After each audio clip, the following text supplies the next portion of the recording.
বিশ্বকাপের মতো বড় ইভেন্ট মিস করলে এর প্রভাব পড়বে পুরো দেশের ক্রিকেট ব্যবস্থায়, সেটা জানা আছে বাংলাদেশ ক্রিকেট বোর্ডের। তাই এই সময় ক্রিকেটারদের ব্যস্ত রাখতে নতুন টুর্নামেন্ট আয়োজনের চিন্তা করছে বিসিবি। সেই সাথে দেশের ঘরোয়া লিগের কাঠামো আরও মজবুত করার পরিকল্পনাও আছে বোর্ডের। সিসিডিএম টি-20 চ্যালেঞ্জ কাপ উদ্বোধন করতে এসে এমনটাই জানিয়েছেন মিডিয়া অ্যান্ড কমিউনিকেশনস কমিটির চেয়ারম্যান।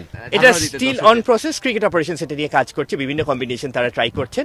খুব অল্প সময়ের মধ্যেই আপনারা এই ব্যাপারে জানতে পারবেন। বাংলাদেশ ক্রিকেট এবং ক্রিকেট দল আমাদের সকলের, যত আমরা সংগঠক আছি, যত খেলোয়াড় আছি, যত দর্শক আছি, আমাদের সকলের। আমরা চাই আমাদের দল ভালো করুক এবং দল ভালো করার জন্য আমাদের স্ট্রং ডোমেস্টিক স্ট্রাকচার দরকার। এনসিএল টি-20তে যারা পারফর্ম করে তারাই বিপিএল এ দল পায়, এর বাইরে খুব একটা নতুন প্লেয়ার উঠে আসে না বিপিএল এর ড্রাফট বা অকশন সিস্টেমের জন্য।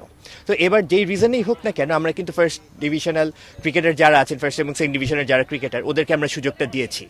তো তারা এখানে আমার মনে হয় যে এটা একটা প্ল্যাটফর্ম যেখানে তারা প্রুভ করতে পারবেন যে তাদের পোটেনশিয়াল বা তাদের পারফরমেন্সটা প্রুভ করে আমার মনে হয় যে সামনে এনসিএল এবং বিপিএল এর জন্য ওরা কন্টেন্ডার হতে পারবেন। ক্রিকেট বিশ্বের তৃতীয় বৃহত্তম ভিউয়ারশিপের বাজার বাংলাদেশে। এমন একটা দেশকে বিশ্বকাপ খেলতে না দেওয়ায় আইসিসির ক্ষতিও কম হবে না। বাংলাদেশের অনেক সাংবাদিককেই বিশ্বকাপ কাভারের অনুমতি দেয়নি আইসিসি। বিষয়টি নিয়ে আন্তর্জাতিক ক্রিকেট কাউন্সিলের সাথে কথাও বলেছে বিসিবি। ফিফা ওয়ার্ল্ড কাপে আমাদের দল কখনো পার্টিসিপেট করেনি, বাট আমাদের গণমাধ্যমের রিপ্রেজেন্টেশন থাকে, যেহেতু আমরা ফিফার একজন member. So being a full member আমাদের হয়তো বা করতে পারলে ভালো হতো, সেই অপশন থাকলে ভালো হতো, বাট দেন এগেইন এটা ওনাদের ডিসিশন। আইসিসির 12টা মেম্বার মধ্যে আমরা থার্ড লার্জেস্ট ভিউয়ার্স।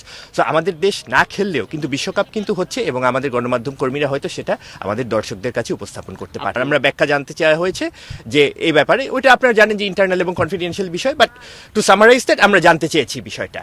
নিজেদের ব্যর্থতা ঢাকার হাতিয়ার বানানো হচ্ছে না সাকিব আল হাসানকে, বরং দেশের ক্রিকেটের কথা ভেবেই তাকে দেশে ফেরানোর পরিকল্পনা চলছে। সাকিবের সাথে বিসিবির যে আলোচনা শুরু হয়েছিল তা চলমান। পজিটিভ কোনো সংবাদ আসলেই জানিয়ে দেওয়া হবে বলেছেন মিডিয়া অ্যান্ড কমিউনিকেশনস কমিটির চেয়ারম্যান।